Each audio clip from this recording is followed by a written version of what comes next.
Ngisacela ukubuza msakazi indaba zamaskandi ngayitholaphi?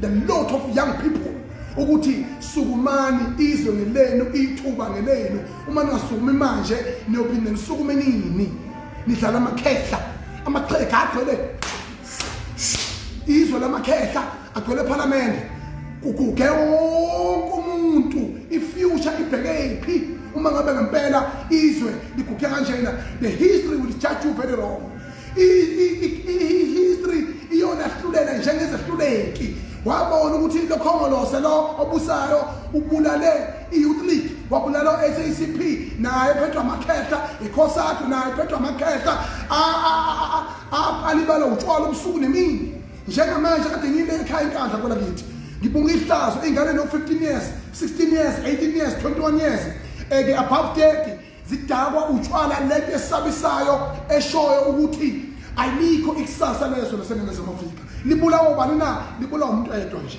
libulawa uhulumeni uyalibulala lelizwe ngoba amathuba emisebenzi kawekho futhi ukunakekeleka kwakukho bukani nje manje kanza kwethu sivalelwe endlini kwathi namatoho esiwazamayo nenezinto esizama ukuzenza zivinjwa through i-coronavirus mayifika le coronavirus ama wave ungathi khona owavulayo ovula athi on athi off athi on athi off ngoba qaqanga asisho ukuthi corona ayikho asisho ukuthi kodwa abantu abangavaccinate cha asisho njalo kodwa sikushoyo sithi musana ukusenza iphuphuko akuzona inkomo azona izinja kuthiwa hey abantu nogomela amarabi anikhazi ngihlule ukukhaza ningabahona kanjani abamagwala kanjena ningabahona kanjani abangamagwala abangakwazi ukuchazela thina njengesizwe sihlakaniphile futhi sinengqondo futhi sinekusasa futhi akasesabi.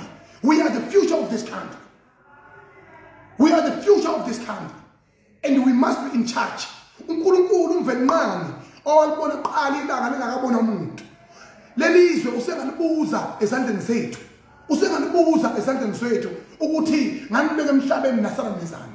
Ngoba njengamanje ngiqinisile ngithi kini ma-Afrika ngithi ngiqinisile ngithi kini lamakhehla lawa lamadlozi agcwele iParliament isikhathi sawo siphelile boba basasenihloniphe kwanela nidlala ngathi nizothi msuka nina benifa bese nishiya singaze lutho ningazange nenze i-proper handover ye-country kuthina ningazange nisi-asharishe nisi-monitorishe to the leadership of the country right now. Where is the Youth League of the leading organization? Is dead. Absolutely dead. Kwagcina ngalompala lo malema lo waqala ukukhuluma ngo2 years kwakhosas. Kwagcina lapho ukuba ne-structure se-Youth League babona ukuthi i-structure se-Youth League sine-influence, sine-impact, see-future of this country. What happened? They've compromised their own organization. They've compromised their own future.